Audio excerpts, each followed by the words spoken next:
Algumas semanas nós estamos falando com base nesse versículo, "Asse o meu povo". E dentro do que estamos trabalhando, há uma proposta de, quem sabe até mesmo hoje, nós começarmos a falar sobre as propriedades, características, funções do sal, que é o que Jesus disse que nós somos na terra, nós, a Igreja de Jesus. Mas na semana passada a gente falou, enfatizamos e caracterizamos com riqueza de propriedade sobre uma doença que acometeu-se contra a nação brasileira, e nós então chamamos a doença de câncer.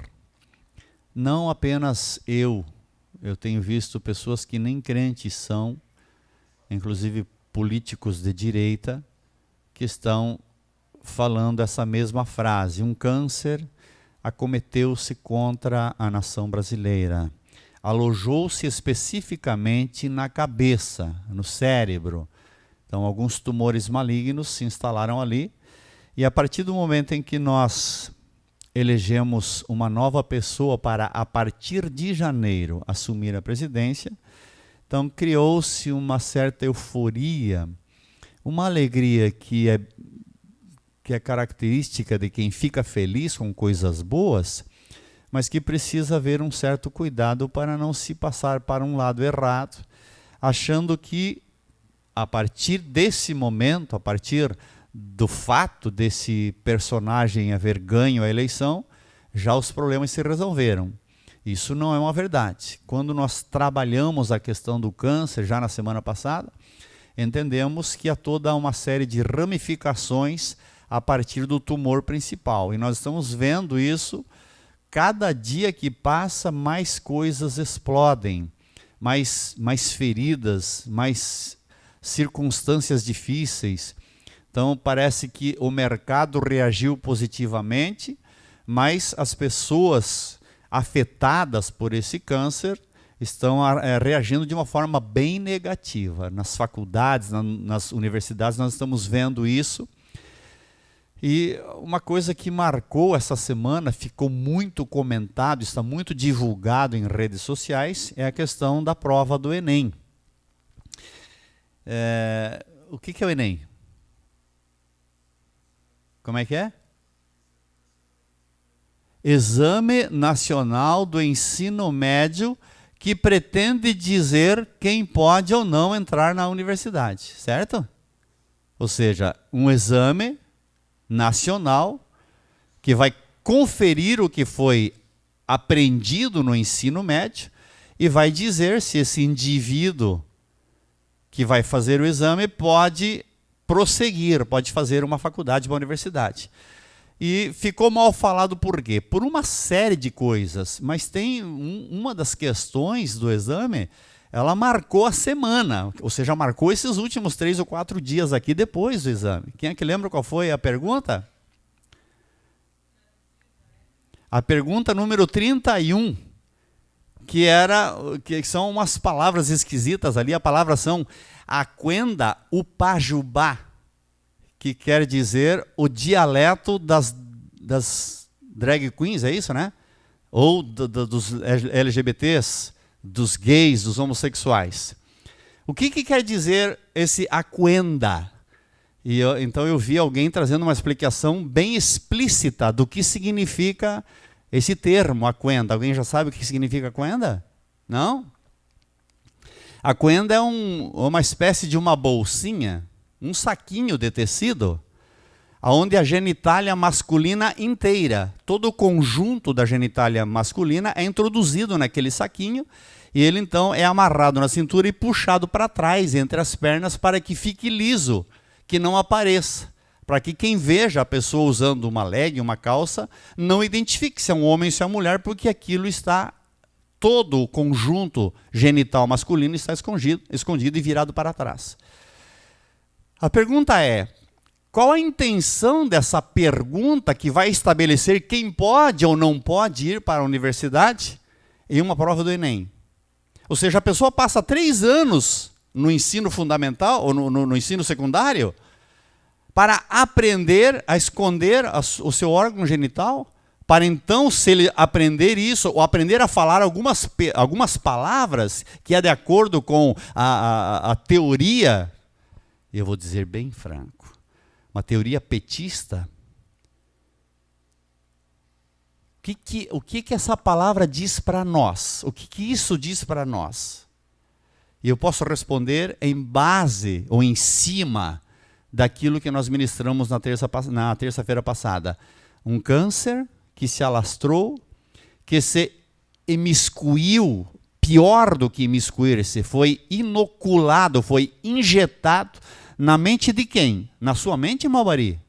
Não. Na sua mente, pastor Claudio? Não. Na sua mente, irmão Luciano? Não. Na mente de quem? Dos nossos pequenos, dos nossos jovens. E eu estou vendo isso se repetindo, e essa mocidade, esses jovens, tanto de final de curso, já fazendo parte desse ensino, agora se posicionando contra o candidato que foi eleito, e com uma proposta: vamos fazer resistência. Não saíram do cheiro da fralda ainda, e já querem fazer oposição a um presidente eleito democraticamente. Porque o câncer se alastrou de uma forma tão intensa. Mas dentro do que nós estivemos estudando durante estas terças-feiras,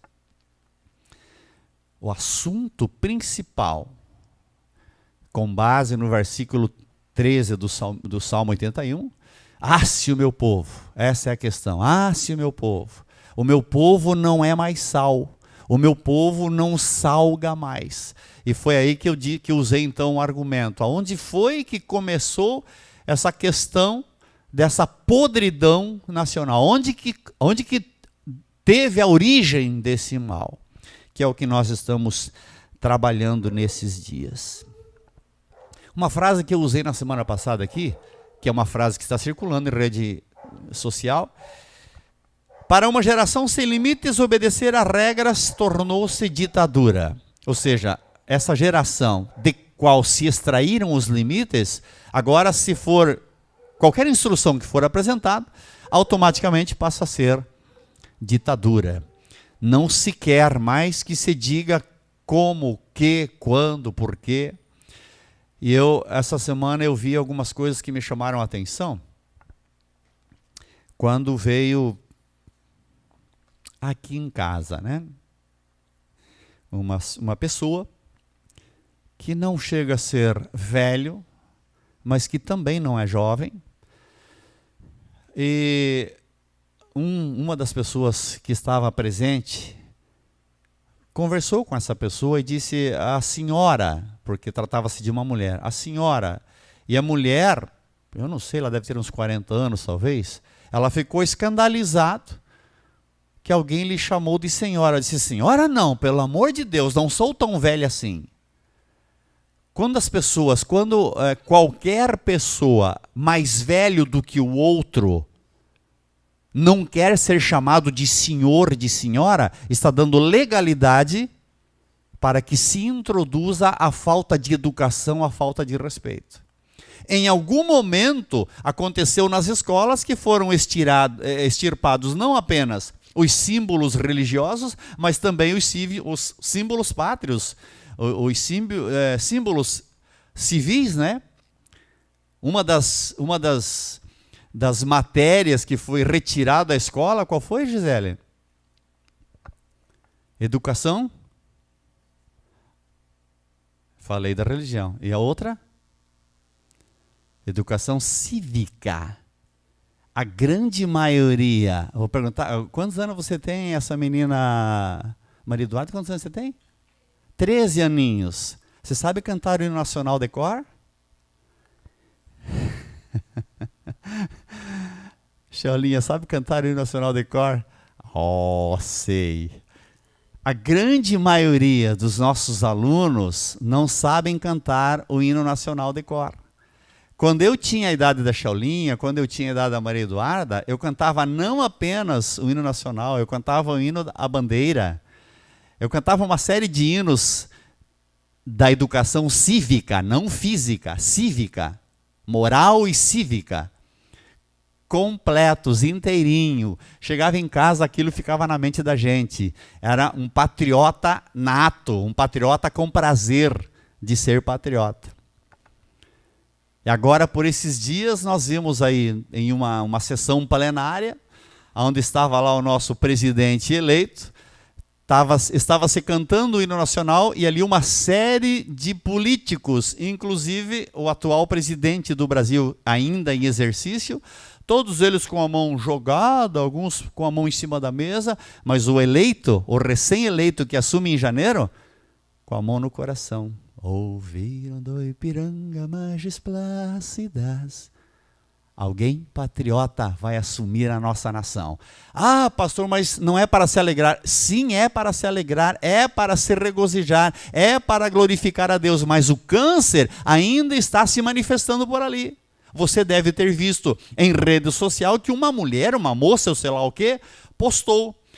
O fulano de tal ganhou, mas não vai assumir, porque agora, dia 12 de dezembro, vai ser submetido a uma terceira cirurgia, por causa da facada que levou, e essa moça entende que ele não vai sair da mesa de cirurgia vivo, porque já está tramado a morte dele. Está em rede social para quem quiser ver.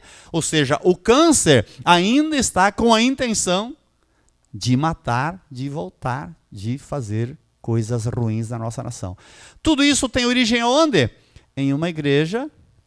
Ah, se o meu povo... Ah, se o meu povo me ouvisse. Ah, se o meu povo me entendesse. Qual é o problema do povo? O problema do povo, irmãos, é o seguinte. Parece, eu não tenho certeza, parece que foi o Donald Trump que citou uma frase por esses dias aí, onde ele diz assim que o céu tem muros e rígidas regras de imigração.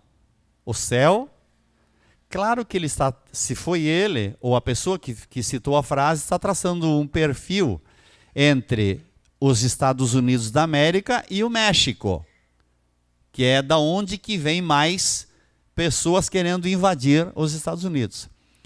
Então, para um mexicano, os Estados Unidos é um céu, está me entendendo? Para um mexicano que tem tantos problemas no México, tantas dificuldades, ir para os Estados Unidos é entrar no céu. Aí o Donald Trump, se foi ele que citou a frase, estaria dizendo: o céu tem muros e rígidas regras de imigração. Diga em voz alta comigo, não entra de qualquer maneira. Precisa estar legalizado, precisa estar afinado com as leis. As coisas precisam estar bem estabelecidas, não entra de qualquer maneira.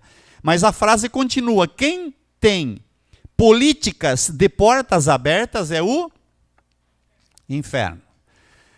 Comparado com o México, os Estados Unidos é o céu.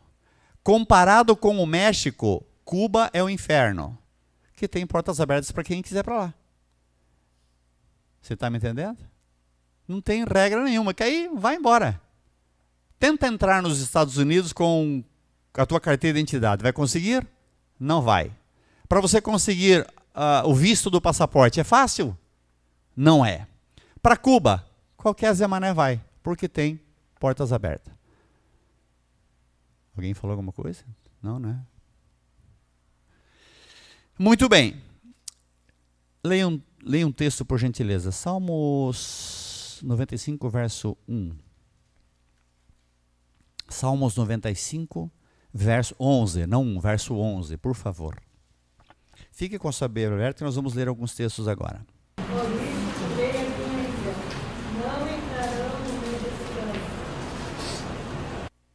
Deus dizendo na boca do salmista de duas classes de pessoas.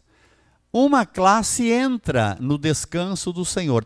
Está fazendo referência ao dia do sábado, porque Deus descansou no sétimo dia. Mas está fazendo também ao ano sétimo, ao sétimo milênio, que é o ano do descanso do Senhor. Jurei, diz o Senhor, na minha ira, não entrarão no meu descanso. Por uma razão, não estão legalizados para entrar no meu descanso. Não estão devidamente identificados para entrar no meu descanso. Mais um texto fazendo a mesma referência, Hebreus 3 e 11. Hebreus 3 e 11. Continue com a sua Bíblia aberta.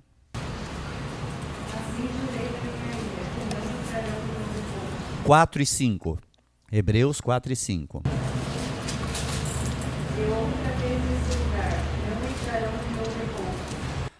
Uma tripla repetição de um conceito, de um pensamento, embasados na ira de Deus. Não entrarão no meu descanso. Mas quem não entrará no descanso do Senhor? Do que é que a Bíblia está falando primeiro na boca do salmista, no Salmo 95, e depois o escritor aos Hebreus repetindo a mesma frase. Então leia o texto, por favor, Hebreus 3 e 18. E a quem jurou que não entrariam no seu repouso, senão aos que foram desobedientes? Quem é que não entra no repouso? Os desobedientes. No entanto, quando lemos esse texto, já vai se levantar alguém que vai dizer isso é legalismo, porque não se aceita a orientação. As pessoas perderam a noção da lei, da ordem, da decência, da moral, e não se quer que seja dito nada a respeito disso. Mas não somente o mundo lá fora, a igreja vem cada dia mais perdendo esse consenso de santidade, que é o conjunto de todos os elementos. E quando alguém diz, olha, precisamos mudar, precisamos rever, precisamos fazer, já logo se levanta alguém para dizer, isso é legalismo. A Bíblia diz assim, leia por gentileza Romanos 12, os versículos 1 e 2. Claro que eu vou usar apenas umas poucas palavras de cada um, mas leia por favor. Romanos 12, 1 e 2.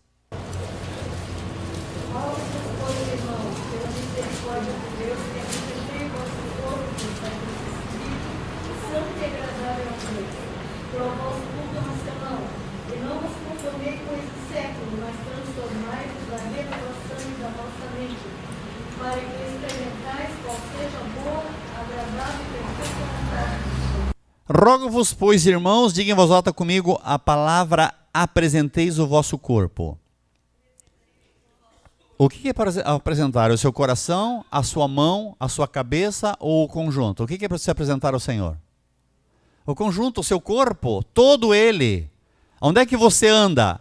Tem a ver com os seus pés. Aonde você põe as mãos? O que é que se apalpa? Tem a ver com as suas mãos. Para o que você olha?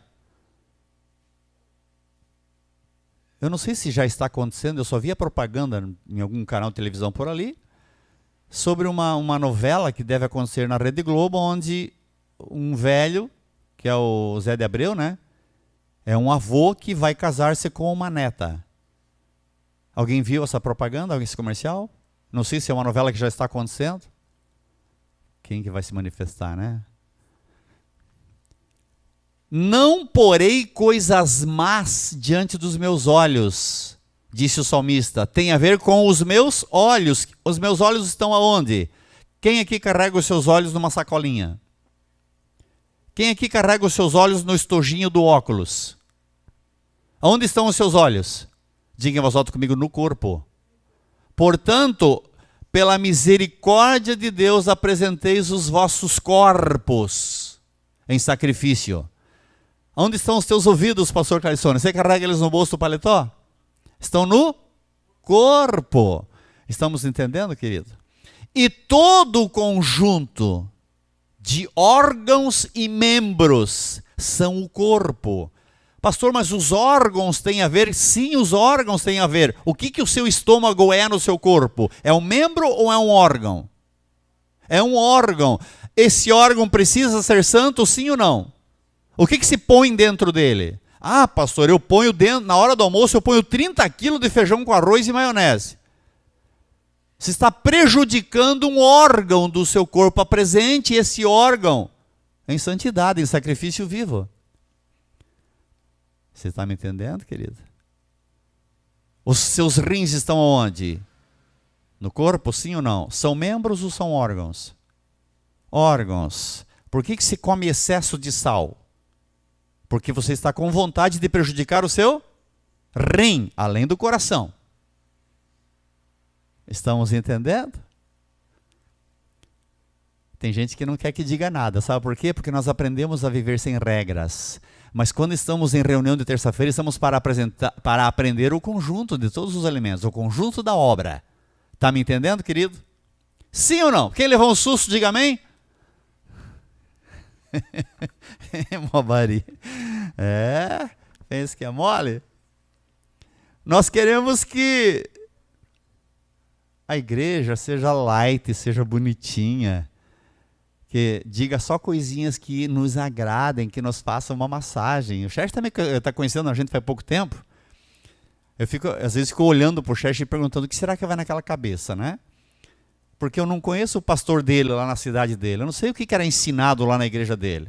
Mas eu sei de pessoas que vieram de outras igrejas e se assustam, porque dentro de uma igreja evangélica durante tantos anos, não ouviram o que de repente ouviram dizer aqui nesse lugar, embasados biblicamente. Está me entendendo? Então, às vezes, fico olhando para você e perguntando, o que será que esse camarada está pensando? O que a senhora está pensando, Imagine? Por que razão o Brasil desenvolveu câncer? Porque a igreja deixou de ser ensinada. E a partir do momento em que queremos voltar a ensinar, há quem diga, não, pastor, tem que ser amoroso, tem que ser light. Leia um texto, por gentileza, segundo o livro das Crônicas, capítulo 29, versículo 5.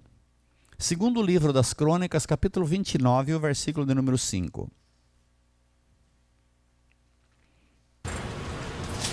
Ele disse, ouve-me, ó levitas, santificai-vos agora e santificai a casa do Senhor, Deus de vossos pais, tirai do santuário a imundícia.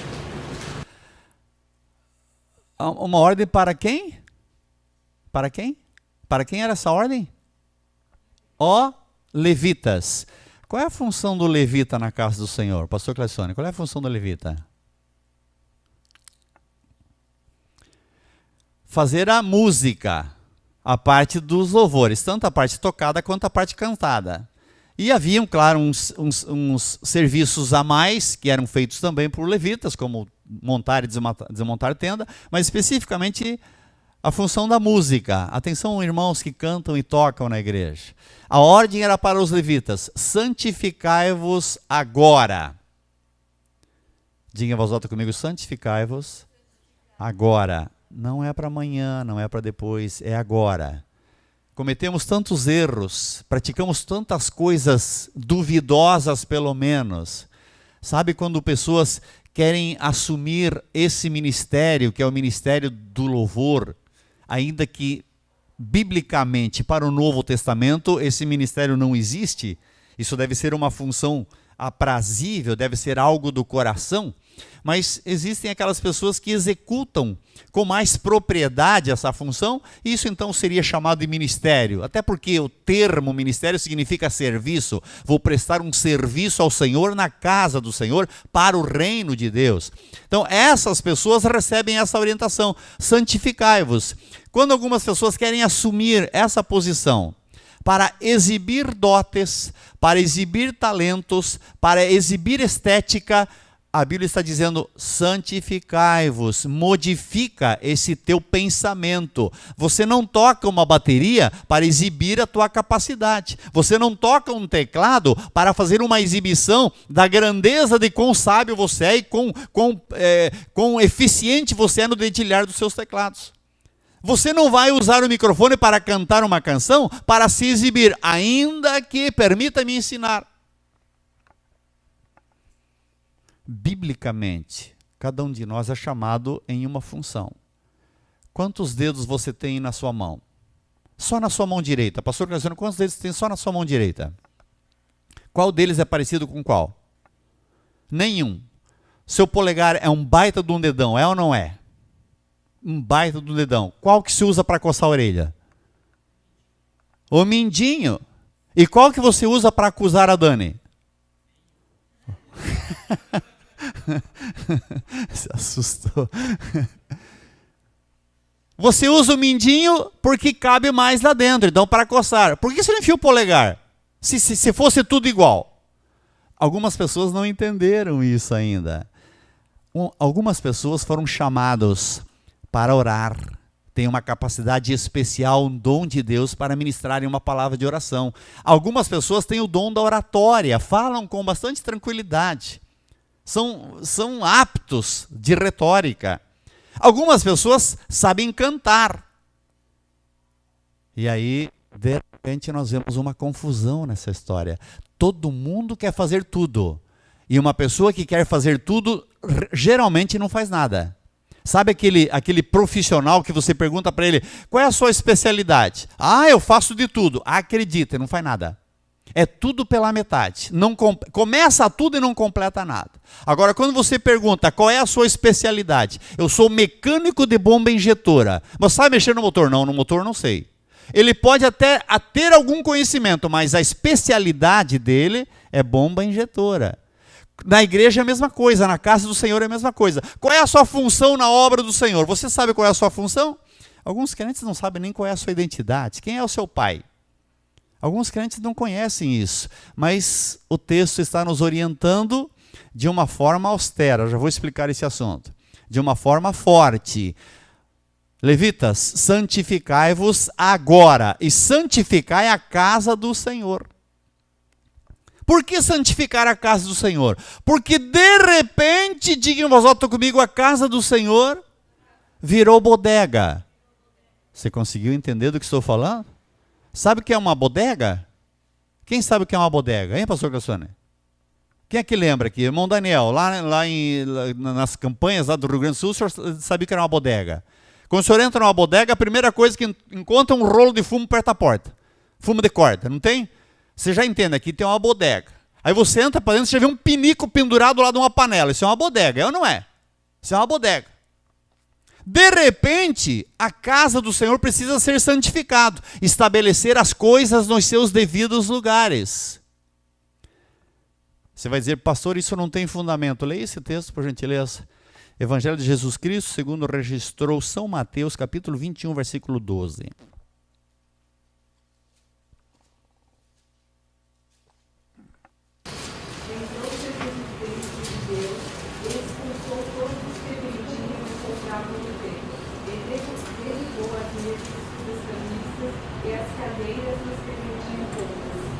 Jesus entrou no templo, repita essa palavra comigo, com austeridade.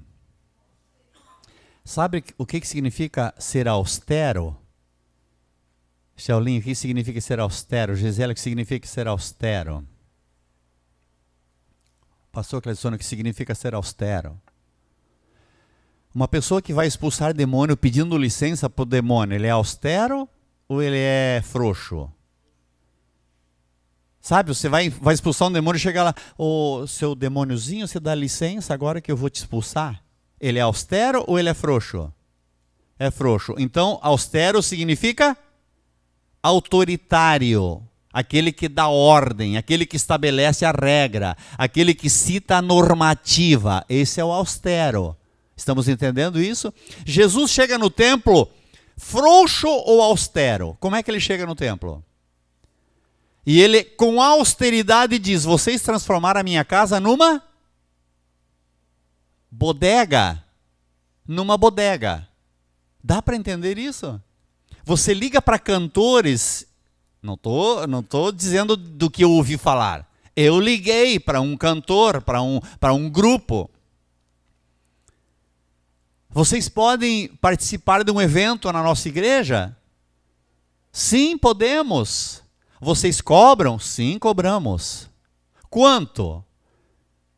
Não me lembro quanto é que foi me pedido, acho que era 20 mil reais. Mais a hospedagem no hotel, tinha que ser hotel que servia para vegetariano, que já tem um erro aqui também. Uma série de encomendas, de recomendações, para que eu pudesse trazer os abençoadinhos para vir cantar na nossa igreja. Sabe, foi transformado numa bodega. Não tenho nada contra. um trabalho profissional na área da música, mas quando é para fazer a obra do Senhor, vamos repensar conceitos, para que o câncer que acometeu-se contra a nação brasileira possa ser extirpado. O sal se tornou insípido. Liga para um pregador. Ligamos para um pregador aqui da nossa região. A pastora ligou para um pregador para que a esposa dele viesse. A resposta foi: por menos de R$500 por noite não saio da minha casa. Mora a 6 quilômetros aqui da igreja. Você está me entendendo? É isso que nós estamos vivendo agora, nesse momento. E não queremos que nos diga o contrário. Quem era a pessoa que estava sendo convidada? A esposa de um pastor que ganha salário da igreja, que é sustentado pela igreja. Mas para que ela venha pregar em outra igreja, em uma congregação a 6 quilômetros, R$500 por noite. Assim estamos. Jesus chegou nesse ambiente, nesse meio, onde se negocia uma série de coisas, onde não se trata assuntos da ordem do ministério, da ordem da igreja, da obra do Senhor, sem que haja uma negociata por trás.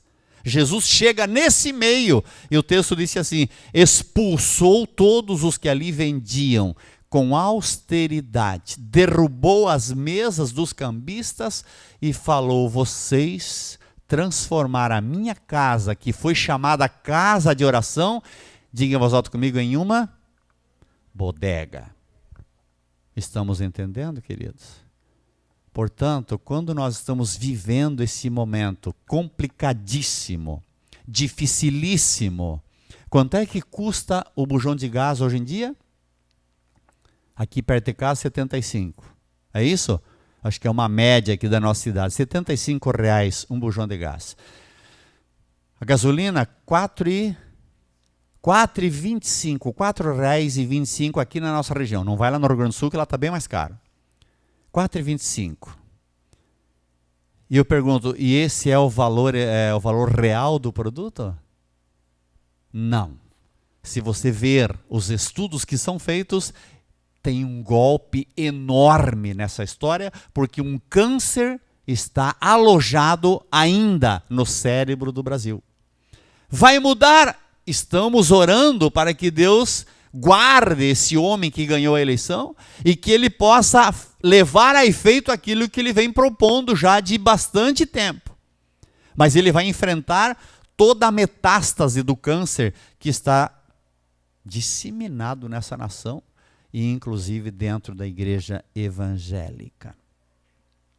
Primeira epístola do apóstolo João, capítulo 3, versículo 9. Primeira epístola do apóstolo João, capítulo 3, versículo 9.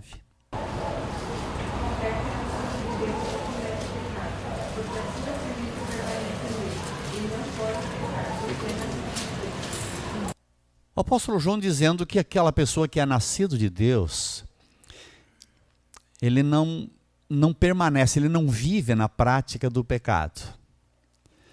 No entanto, nós estamos vendo um modelo de prática de igreja evangélica neste presente século, é chamado de igreja pós-moderna, inclusive vivendo aquilo que é chamado de neopentecostalismo, uma igreja que o pecado é bem-vindo, o pecado é aceito em seu meio. E muita gente, quando percebe que algum pregador vai falar contra o pecado, já logo essa pessoa se afasta da igreja, já não vai naquele culto, porque não quer que se lhe diga a verdade. E nós temos visto agora, durante a campanha eleitoral, cristãos que de cristão não tem nada, fazendo apologia tanto ao partido dos comunistas, ao PT, quanto ao seu líder maior, um presidiário criminoso. Sabe quando um crente faz apologia querendo que o fulano de tal assuma de novo a presidência da República, e esse fulano está preso, significa que esse cristão não identificou a semente do evangelho no seu coração. Ela não está lá. João está dizendo, quem é de Deus, quem é nascido de Deus, não vive mais na prática do pecado. Pois o que permanece nele é a divina semente. Quando você recebeu a Cristo como Salvador e a semente divina do Evangelho entrou em você, você não vai pecar mais, não que você não vai pecar mais, mas você não vai propositadamente se repetir em pecados, porque você é nascido de Deus, não viverá mais pecando. 1 João capítulo 5, versículo 18, a mesma epístola, porém, capítulo 5, versículo 18.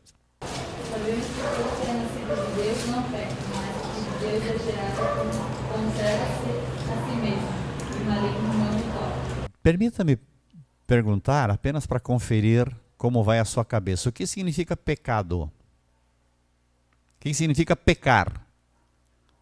Como é que é? Errar o alvo. Diga em voz alta comigo, pecar significa errar o alvo. Quando você está dentro de uma igreja, onde se prega o evangelho e você faz contrário a ele, significa que você está errando o alvo. O objetivo é a santificação. Acertar o alvo significa ser santo. Se você se opõe a isso, ou você não cumpre essa regrazinha simples, você está pecando. Isso é pecado. João está dizendo, sabemos que todo aquele que é nascido de Deus não vive em pecado. Antes, aquele que nasceu de Deus... Como é que é, minha graça? Conserva-se a si mesmo. Diga em voz alta comigo. Vamos aprender isso? Conserva-se a si mesmo? Fala comigo. Conserva-se a si mesmo. Aí chegam as menininhas da igreja aqui, as jovenzinhas, os mocinhos, querem ir num congresso lá num outro lugar. Recentemente foram em um congresso em uma outra igreja. Lá naquela igreja, as coisas estão destrambelhadas. O erro do alvo tornou-se padrão da casa. Não se identifica mais. As meninas viram aquilo lá. Graças a Deus que não me falaram nada, mas eu estou sempre preparado para responder. Porque haveria sim a possibilidade que alguma delas dissessem, pastor, mas lá pode. E eu vou dizer para você, em lugar nenhum pode, porque aquele que é nascido de Deus conserva-se a si mesmo, independente do que estejam fazendo, aonde quer que estejam fazendo. Estamos entendendo a palavra do Senhor? Ai, mas eu fui naquele lugar, pensa num povo para adorar. Pensa num povo para adorar. Pergunte, vai para o céu? Ou a Bíblia está mentindo para você? A Bíblia disse assim, ficarão de fora. E aí uma série de adjetivos que você pode estudar depois, e nós ministramos recentemente sobre isso. Conserva-se a si mesmo e o maligno não lhe toca. Sabe qual é a pergunta que costuma se fazer? E recentemente, eu fui bem enfático, né? Fui austero. Quando eu disse, Deus não está nesse lugar, naquele lugar, dentro daquela situação. Eu estava fazendo referência a um assunto. Deus não está nessa situação. Muitas vezes nós olhamos para um determinado ambiente de culto e ficamos nos perguntando, Deus está nesse lugar? E às vezes afirmando, Deus está nesse lugar. Inventam-se alguns artifícios de culto que não tem nada a ver com o culto requerido da Bíblia, com a liturgia da palavra de Deus. E acredita-se que Deus está naquilo. Nós vamos trabalhar um pouquinho isso aqui já imediatamente. Leia um texto por gentileza, profeta Oséias, capítulo 5, versículo 4. 2 tribos da nação de Israel incorrem nessa situação. Leia o texto, Oséias, capítulo 5, versículo 4, e mantenha a Bíblia aberta para mim falar um pouquinho. O seu proceder não lhe permite voltar para o seu Deus, porque o espírito de crucificação está no meio dela, e não conhece mais o Deus. Não querem Vamos repetir a frase: não querem ordenar as suas ações. Preste atenção, há uma queixa na boca do profeta Oséias. Uma igreja, 2 congregações, não querem ordenar as suas ações a fim de voltarem para o seu Deus, porque o espírito da prostituição está no meio deles e não conhecem o Senhor. Aí alguém vai dizer: pastor, mas o espírito da prostituição tem a ver com essa prostituição do jeito que nós entendemos? Prostituição, eu acabei de ministrar recentemente sobre esse termo, não é necessariamente fazendo referência às prostitutas que ganham dinheiro vendendo o seu corpo. Há uma prostituição no conjunto da obra, quando as pessoas não querem obedecer às regras e preferem prostituir as coisas, inclusive a obra do Senhor. Não querem ordenar porque um povo que aprendeu a viver sem regra, qualquer tipo de citação de orientação, significa aplicação da lei. Estamos entendendo isso? Profeta Oséias, ainda o mesmo profeta, capítulo 5, versículo 6, por gentileza. Eles irão com suas ovelhas e vacas para buscarem o Senhor, mas não acharão, eles retirou deles. Em uma época em que a oferta que se levava para o culto eram ovelhas e vacas. Vão com as suas ovelhas e com as suas vacas para fazerem as suas ofertas, porque alguém lhes estimula a oferta. Eu não sei se você já notou, em alguns lugares por aí, uma parte do culto, uns 40 minutos do culto, é uma pregação específica para se tirar oferta, para se arrancar o dinheiro do povo usando-se textos bíblicos. Então fica-se 40 minutos ou mais até, fazendo uma pregação para tirar a coleta. E a pregação do evangelho, que seria a mensagem final, essa vira numa coisinha de final de culto. Entende? Irão com as suas ovelhas e com as suas vacas para buscarem ao Senhor, mas não o acharão. Ele se retirou deles. Diga em voz alta comigo: cultos onde Deus não está. Estamos entendendo a palavra do Senhor? Em qual culto você prefere estar? Num culto onde a presença do Senhor é pela palavra, ou num culto onde as pessoas estão fazendo zoeira pensando que Deus está no lugar porque a oferta é gorda? Em qual culto você quer estar? Versículo 7, por gentileza. Aleivosamente souberam contra o Senhor, porque geraram filhos bastardos. Agora a lua nova os consumirá junto com suas porções. Diga comigo: aleivosamente.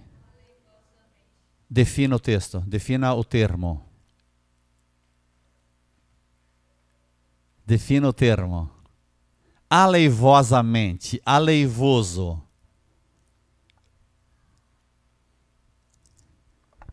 Como é que é? Quem falou? Quem falou? Ah, irmão Flávio? Não entendi.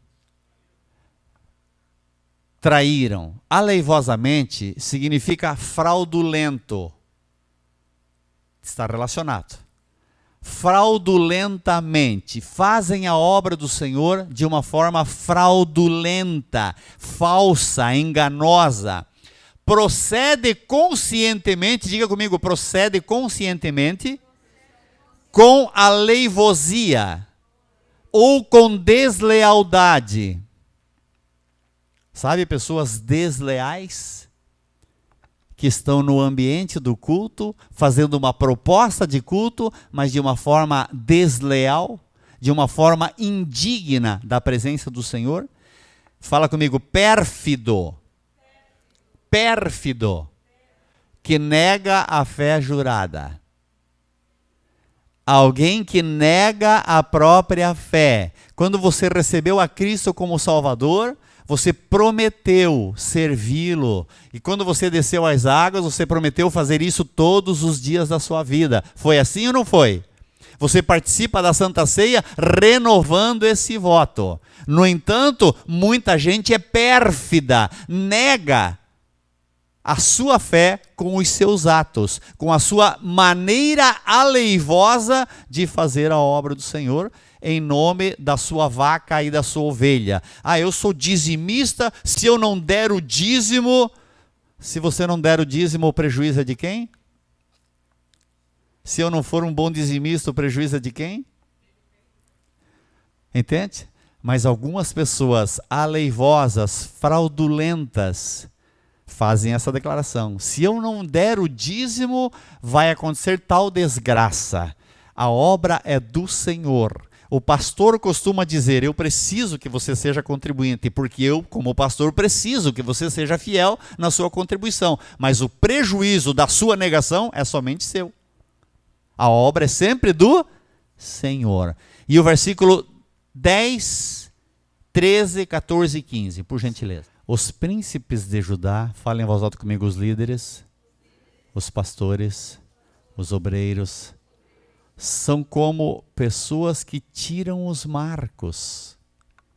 O texto está dizendo que transpassam os limites. Tem uma tradução, o Filemão deve ter ali, que retiram os marcos. Recentemente nós vimos pessoas dizendo que agora, na instituição fulano e tal, já é permitido às mulheres participarem do culto usando calças compridas. Diga em voz alta, o marco foi retirado.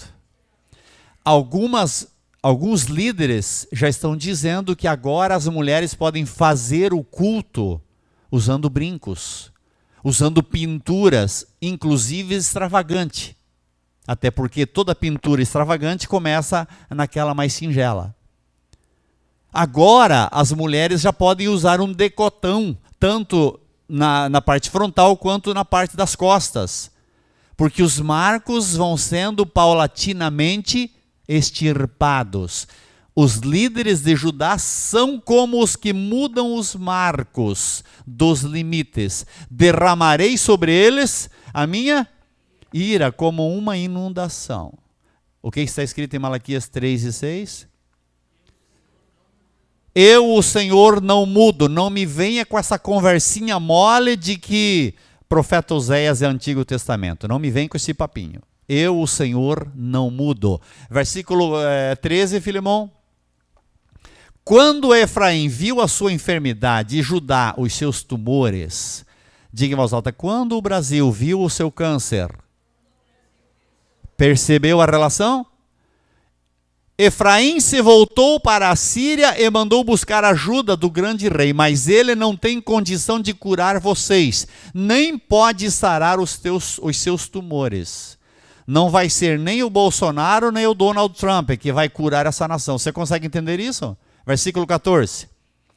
Pois serei como um leão para Efraim e como um leão grande para Judá. Eu os despedaçarei e irei embora, e os levarei sem que ninguém possa livrá-los. Versículo 15. Então voltarei ao meu lugar até que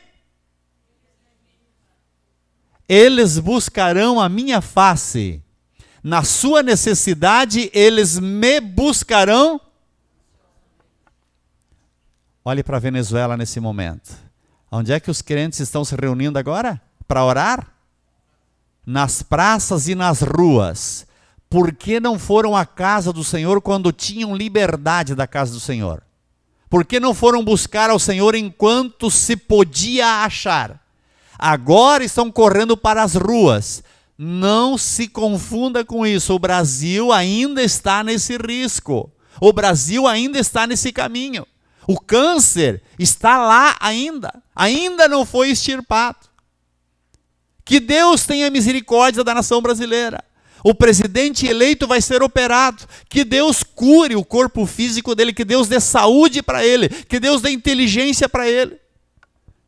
Mas é preciso a igreja reconhecer que tornou-se insípida. Foi a igreja do Brasil que permitiu que o câncer se alojasse no cérebro dessa nação. Não confunda isso. Guarde na sua mente essa palavra. Capítulo 6, versículo 1. O profeta está dizendo: venham, voltem para o Senhor. Ele nos despedaçou, mas nos curará, ou nos trará cura. Ele nos feriu, mas sarará a nossa ferida. Você está entendendo, senhor, querido? Senhores que estão me ouvindo, estão entendendo a palavra do Senhor? Estamos falando, e toda essa ministração, desde o seu começo até o seu final, é esclarecer que o Brasil está doente, a culpa da doença é da igreja, e eu estou agora, por esses dias, vendo e ouvindo alguns pregadores inovadores com uma proposta de reforma do evangelho. De vez em quando alguém está dizendo, vamos fazer uma reforma do evangelho. A pergunta é, reformar ou voltar à origem? O que devemos fazer? Não tem que reformar nada. A Bíblia está dizendo, venham, voltemos para o Senhor. Ele nos despedaçou. Não estou dizendo que a culpa da doença do Brasil é da igreja. Ele, Deus, despedaçou essa nação.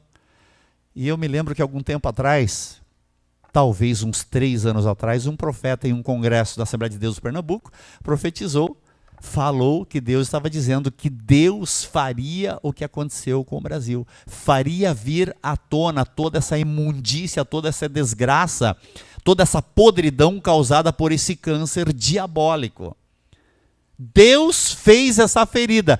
Ele está com vontade de sarar, mas há uma necessidade. Qual é a necessidade? O que devemos fazer para ser curado?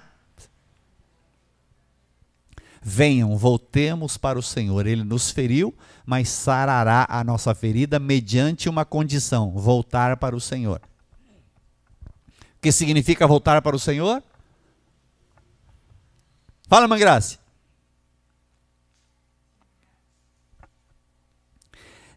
Leia um texto, por gentileza. A carta do Senhor Jesus, através de João, no livro do Apocalipse, capítulo 2, versículo 2, carta aos Efésios. Leia o versículo 2 e o versículo 4. Conheço as tuas obras, Jesus falando nessa carta escrita à igreja de Éfeso. Conheço as tuas obras, o seu trabalho árduo, a sua perseverança. Sei que você não pode tolerar homens maus, que pôs à prova os que dizem ser apóstolos, mas não são, e descobriu que eles eram impostores. Contra você, porém, tenho isto: você abandonou o seu... Então nós precisamos reformar ou voltar ao primeiro amor? Voltar. Algumas coisas foram boas da igreja. Alguns elementos da igreja merecem o louvor. Merece que o próprio Cristo diga o que disse a Efésios. Conheço o teu empenho, o teu labor, a tua luta. Você não volta atrás e você identifica os que são maus no teu meio. Uma parte da igreja merece esse texto do versículo 2. Mas tenho contra ti. Será que a igreja do século XX pensa que Deus está contente com essa situação que estamos vivendo? Será que as pessoas entendem que Deus não está contente com isso? Eu queria poder falar aos 210 ou 208, sei lá quantos milhões de brasileiros estão vivendo de uma forma errada, e os 100 e tantos milhões que estão alegres porque o senhor Bolsonaro vai assumir em janeiro.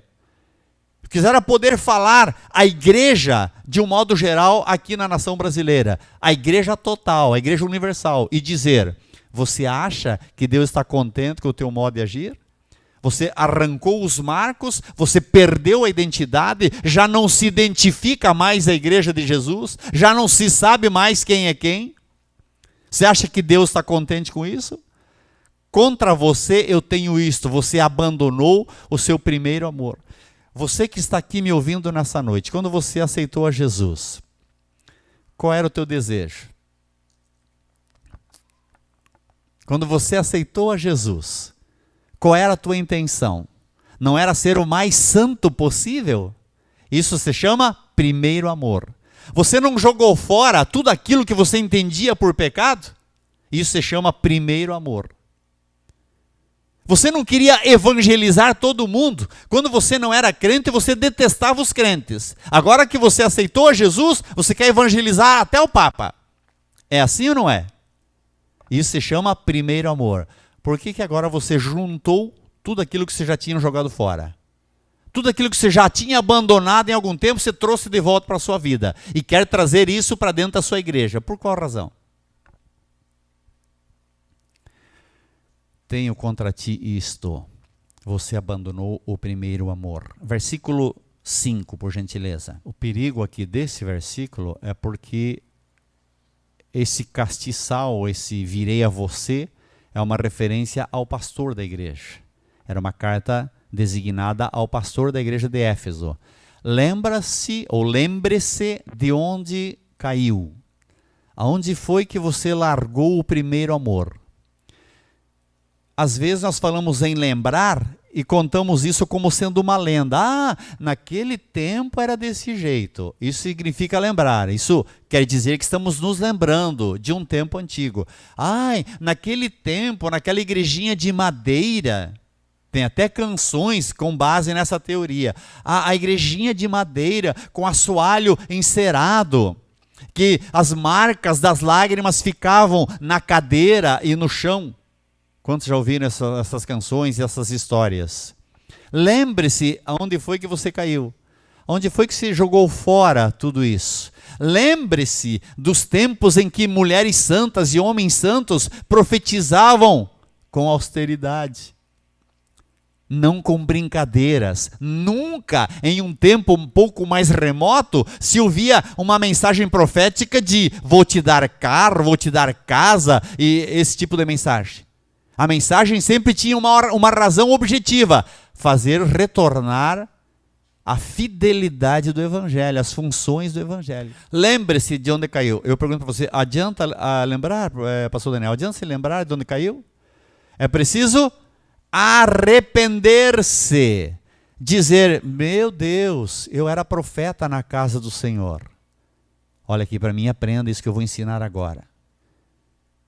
Ser profeta na casa do Senhor não é isso que nós vemos hoje em dia. Profetas desobedientes. Hoje em dia eu vejo profetas desobedientes.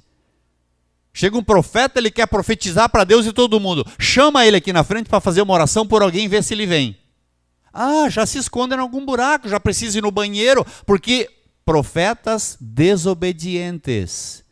Naquele tempo do primeiro amor, o profeta profetizava segundo a unção de Deus, e quando o pastor dizia para esse profeta, vem aqui na frente, quero que você ministre sobre... Sim, senhor, pastor, lá vou eu orar. Você está me entendendo, querido? Como está difícil para a pastora Dani nesses dias conseguir pessoas para ajudar a ministrar nas quintas-feiras, porque ela não quer usar sempre a mesma pessoa, nas segundas-feiras, perdão. Sempre usar a mesma pessoa, por quê? Porque tem uma porção de pessoas que podem ser usados. Como está difícil para ela?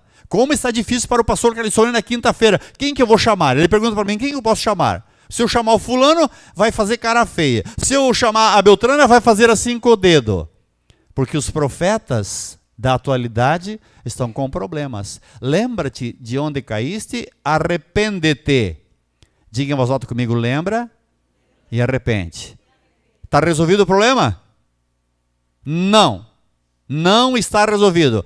Pratica as primeiras obras. As obras que você praticava naqueles bons tempos, volta a praticar. Aquilo que você fazia de bom na obra do Senhor, volte a fazer. Estamos entendendo a palavra do Senhor? Você vai dizer assim, pastor, você está gastando muito tempo para chegar no sal. Eu estou cercando a mensagem do sal com todos os elementos possíveis, para que quando nós chegarmos lá, e hoje já estou concluindo nessa noite, nós possamos estar preparados para readquirir a nossa condição de sal. Nós vamos ser sal austero. O sal, ele é usado tanto para aprimorar o sabor, mas também para não permitir que algum tipo de alimento se estrague, se apodreça. Está entendendo? Então, nós vamos trabalhar isso a partir da semana que vem, porque já chegamos no fim de toda essa oratória durante esses dias. Mas, principalmente, lembre-se a razão dessa prédica. Estamos trabalhando a nossa mente, o nosso coração, porque nós queremos que o Senhor cure a nossa nação. Quantos estão orando pelo senhor Jair Messias Bolsonaro? Quantos estão orando de verdade? Lembre-se, ele vai ser operado agora, a terceira cirurgia. há uma ameaça. Claro que ele vai estar principalmente guardado por Deus, mas existem as ameaças. Há toda uma trama do inferno, é diabólico isso. E esse câncer maligno não quer ser extirpado. Alguns juízes, alguns advogados estão querendo libertar o senhor prisioneiro, criminoso, estão tentando de todas as maneiras antes do final do ano. Enfim, há uma série de tramas malignas. Mas eu creio, diga em voz alta, eu creio. Diga em voz alta, eu creio. Deixa o menininho tranquilo ali, diga, eu creio. E eu disse uma coisa ontem para alguém, não me lembro quem foi, em relação à minha esposa, ou foi no domingo. A minha esposa disse assim, não minta, porque eu estava fazendo uma brincadeira. Então eu vou perguntar de novo, você crê? Você crê que Deus tem solução para essa nação? Amém? Creia, mas ore crendo que o Senhor traga vitória para a nossa nação brasileira. Irmãos, eu não quero ver o Brasil transformado numa Venezuela, numa Cuba, num país comunista. Eu não quero ver isso aqui. Está ali a nossa irmã, que está aí com um monte de dificuldades, me escutou falar nessa noite, é da Venezuela, sabe tudo o que envolve aquela nação, todos os problemas. Não é só Venezuela, não. Outros países passam por isso e nós queremos ver a vitória. Já se fala em parceria com outras nações que querem ajudar a curar a América Latina, a nossa América aqui, que está de fato doente. Então ore ao Senhor, clame ao Senhor, faça um depósito diante de Deus e a vitória será nossa em nome de Jesus. Amém? Deixa eu dizer um negócio para você, irmão. Nós nos denominamos pentecostais, sim ou não? Então, porque nós nos denominamos pentecostal, nós achamos que Pentecostes significa barulho e auê. Quantos já estudaram sobre o significado do termo? Quantos já estudaram sobre o significado do termo Pentecoste? Em lugar nenhum ele quer dizer barulho. Em lugar nenhum Pentecoste quer dizer barulho. Quer dizer reiterar a Torá. Reiterar os 5 livros da lei. Isso é Pentecoste. Então aprenda, guarda no seu coração, busque o batismo com o Espírito Santo, seja cheio de Deus, mas nunca confunda as coisas. Amém?